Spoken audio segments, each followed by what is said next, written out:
Hello viewers, আসসালামু আলাইকুম। সবাই কেমন আছেন? আলহামদুলিল্লাহ আমি ভালো আছি। আজ একটা রেসিপি নিয়ে আসলাম আপনাদের মাঝে, গুতুম মাছ পেঁয়াজ চচ্চড়ি। আর এভাবে গুতুম মাছটা রান্না করলে খেতে অসম্ভব মজার হয়। এই গুতুম মাছটা কিন্তু আমার একটা পছন্দের মাছ। অনেক জায়গাতে অনেক ভিন্নভাবে নাম বলে এই মাছটার। দেখতে পাচ্ছেন, এটা আমরা গুতুম মাছ বলি, অনেকে পায়া মাছ বলে, তারপর জানি না, আরও এক এক জায়গায় এক একভাবে এই নামটা বলা হয় মাছটার। দেখুন, আমি গুতুম মাছটা একবারে ধুয়ে পরিষ্কার করে নিয়েছি। এখানে আমি চুলায় প্যান বসিয়ে দিয়েছি, প্যানে তেল দিয়ে দিলাম, 1 কাপ পেঁয়াজ দিয়ে দিয়েছি।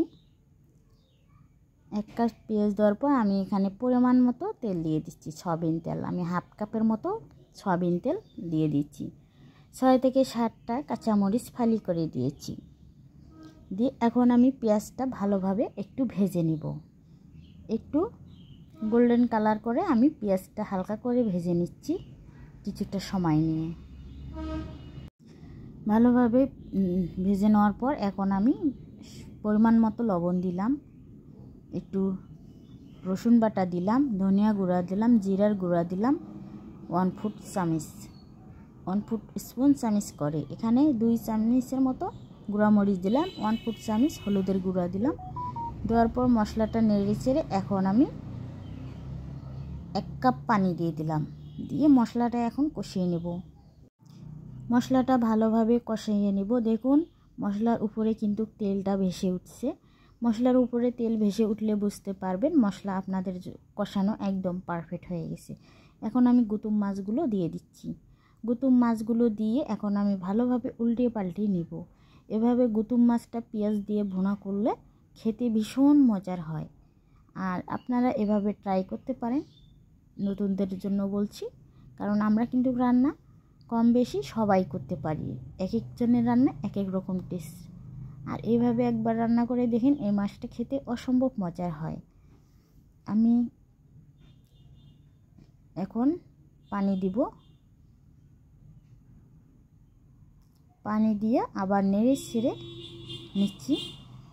এই মধ্যে যারা আমার ভিডিওটা এ পর্যন্ত দেখছেন, প্লিজ একটা লাইক দিবেন। আপনারা অনেক আপুরা আছে ভিডিও দেখে কিন্তু লাইক দেয় না, প্লিজ একটা লাইক দিবেন।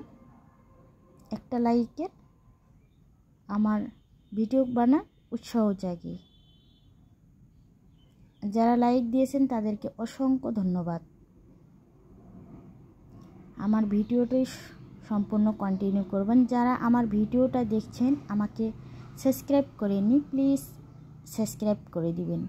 বেল আইকনটি অল করে রাখবেন। ভিডিও ছাড়ার সাথে সাথে নোটিফিকেশন চলে যাবে আপনাদের কাছে। সময় সুযোগ করে ভিডিওটি দেখে নিতে পারবেন। কথা বলতে বলতে আমার রান্নাটা একদম রেডি। দেখুন, আমার রান্না কিন্তু কমপ্লিট হয়ে গেছে। একদম চচ্চড়ি মাখা মাখা করে নিয়েছি আমি, মানে যাকে বলে দো পেঁয়াজা গুতুম মাছে ভাজা। দেখুন, এখন আমি সার্ভ করে নিচ্ছি। আমার রান্না কমপ্লিট হয়ে গেছে। এখন আমি সার্ভ করে আপনাদেরকে দেখিয়ে দিচ্ছি। কালারটা কিন্তু অসাধারণ হয়েছে, খেতেও অনেক মজার হয়েছে। আর এই মাছটা যদি থাকে, অন্য কোনো তরকারি তো নেওয়ার চিন্তাই করবে না, এই মাছ দিয়ে ভাত খাওয়া হবে। এতটা খেতে মজার হয় এই মাছটা।